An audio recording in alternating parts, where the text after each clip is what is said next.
বাংলাদেশের যারা যৌন কর্মী আছে এদেরকে শ্রমিকের অধিকার দেওয়া লাগবে। আর এরা বলতেছে যারা যৌন কর্মী জিনা ব্যভিচার করে এদেরকে জিনার লাইসেন্স দিয়ে দাও, শ্রমিকের অধিকার দাও।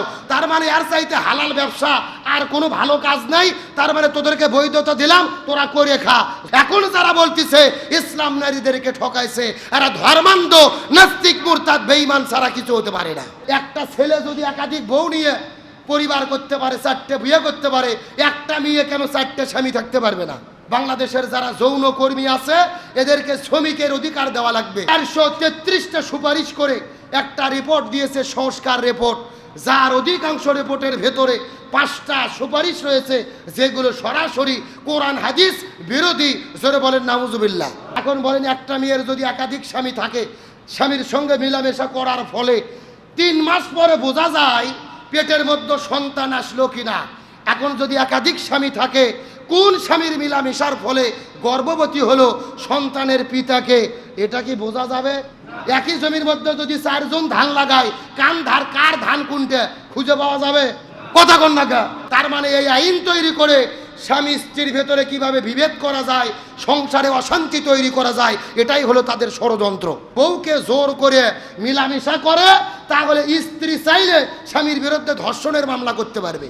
ডক্টর ইউনূস সরকারকে বলি, এই মহিলা নারী সংস্কার কমিশন সুপারিশও বাতিল করতে হবে, এই কমিটিও বাতিল করতে হবে। তার ক্ষমতা নেওয়ার পরে 10টা কমিশন গঠন করেছিলেন এই বাংলাদেশের রাষ্ট্র সংস্কারের জন্য। তার মধ্যে একটা অন্যতম সংস্কার কমিশন, নারী বিষয়ক সংস্কার কমিশন। সাম্প্রতিক তারা সরকারকে 433টা সুপারিশ করে একটা রিপোর্ট দিয়েছে সংস্কার রিপোর্ট, যার অধিকাংশ রিপোর্টের ভেতরে 5টা সুপারিশ রয়েছে যেগুলো সরাসরি কোরআন হাদিস বিরোধী। জোরে বলেন নাউজুবিল্লাহ। 433টি সুপারিশ করেছে, তার মধ্যে কোরআন বিরোধী সুপারিশ কয়টা? 5টা। তার মধ্যে 1 নম্বর সুপারিশ তারা করেছে বাংলাদেশের যারা যৌন কর্মী আছে এদেরকে শ্রমিকের অধিকার দেওয়া লাগবে। নাউজুবিল্লাহ বলেন।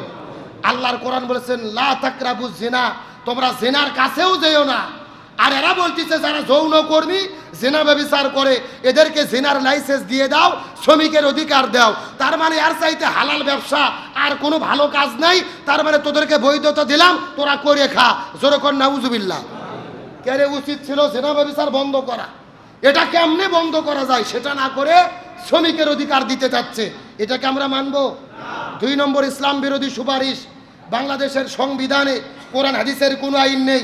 3-4টা আইন রয়েছে, তার মধ্যে একটা অন্যতম আইন মুসলিম উত্তরাধিকারী সম্পত্তি। একটা বাবা যদি মরে যায় 3 ভাগের 2 ভাগ সম্পত্তি পাবে ছেলে, 1 ভাগ পাবে মেয়ে।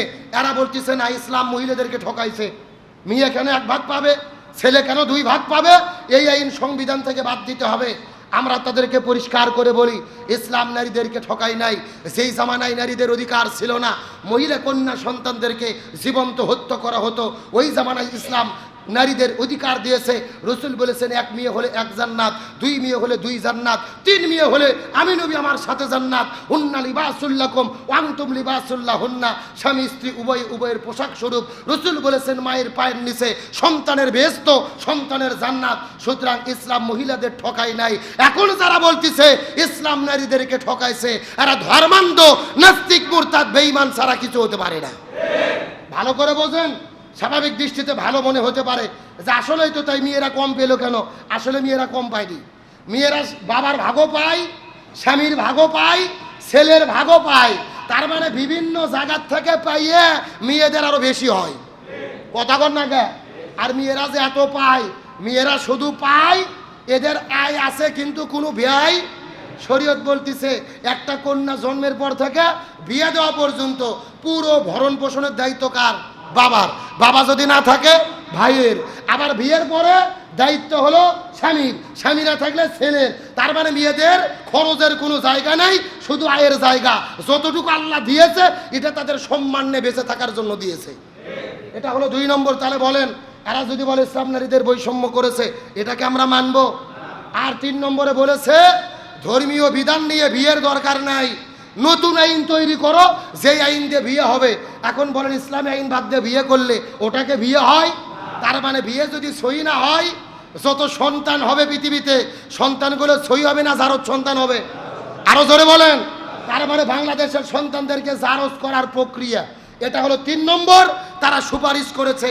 আর 4 নম্বরে তারা সুপারিশ করেছে সর্বশেষ ইসলাম বিরোধী সুপারিশ হলো তারা বলেছেন একটা ছেলে যদি একাধিক বউ নিয়ে পরিবার করতে পারে, 4টে বিয়ে করতে পারে, একটা মেয়ে কেন 4টে স্বামী থাকতে পারবে না? নাউজুবিল্লাহ বলবেন না?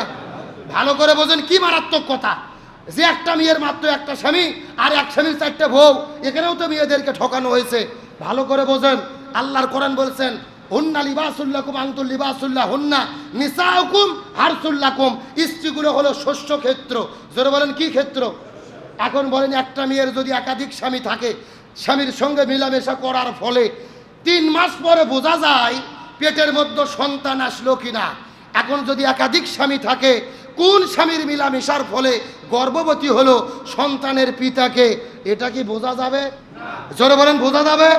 একই জমির মধ্যে যদি 4 জন ধান লাগায়, কার ধান কোনটা খুঁজে পাওয়া যাবে? কথা কন না কা? তাহলে একই জমিতে একাধিক লোক ফসল চাষ করলে খুঁজে মেলে পাওয়া কঠিন। আবার একই যদি মেয়ে একাধিক স্বামীর সঙ্গে মেলামেশা করে, স্বামী একাধিক থাকে, পিতা মাতাকে খুঁজে পাওয়া যাবে না, যারও সন্তান তৈরি হবে। তার মানে এই ষড়যন্ত্র করে মূলত বাংলাদেশ থেকে তারা পরিবার পোতাকে ধ্বংস করতে চায়। এটা হলো 4 নম্বর ইসলাম বিরোধী সুপারিশ। আর 5 নম্বর তারা বলেছে স্বামী যদি বউকে জোর করে মিলামেশা করে, তাহলে স্ত্রী চাইলে স্বামীর বিরুদ্ধে ধর্ষণের মামলা করতে পারবে। নাউজুবিল্লাহ বলবেন না? কে রে, ধর্ষণ বন্ধ করার জন্য তো বিয়ে করা। কথা কন না কা? এখন স্বামী যদি বউয়ের সঙ্গে মিলামেশা করে, তাহলে স্ত্রী ধর্ষণের মামলা দেবে, এটা কি মেনে নেওয়া যায়? আরে ভাই, স্ত্রীর উপরে যদি জুলুম হয়, অত্যাচার নির্যাতন হয়, এটার বিষয়ে কথা বলেন। তাই বলে একেবারে ধর্ষণের পর্যায়ে পাঠিয়ে দিলেন। তার মানে এই আইন তৈরি করে স্বামী স্ত্রীর ভেতরে কিভাবে বিভেদ করা যায়, সংসারে অশান্তি তৈরি করা যায়, এটাই হলো তাদের ষড়যন্ত্র। তার মানে তারা নারীদের অধিকার কায়েমের নামে যেই 433টি সুপারিশ করেছে, অধিকাংশ সুপারিশ কোরআন হাদিস রসুলের সুন্নাহ বিরোধী, ইসলাম বিরোধী। ডক্টর ইউনূস সরকারকে বলি, এই মহিলা নারী সংস্কার কমিশন সুপারিশও বাতিল করতে হবে, এই কমিটিও বাতিল করতে হবে। এই কমিটির সদস্যদের চেহারা দেখেছেন, কারু মাথার চুল নাই। এটা ছেলে না মেয়ে, লেডিস না জন্ডিস, বোঝার কোনো বুদ্ধি? এদের অধিকাংশই হলো পশ্চিমা সংস্কৃতি, বিভিন্ন এনজিওর সদস্য। এনজিওদের সদস্য দেওয়া ইসলাম বিরোধী কোনো সুপারিশ আমরা মানব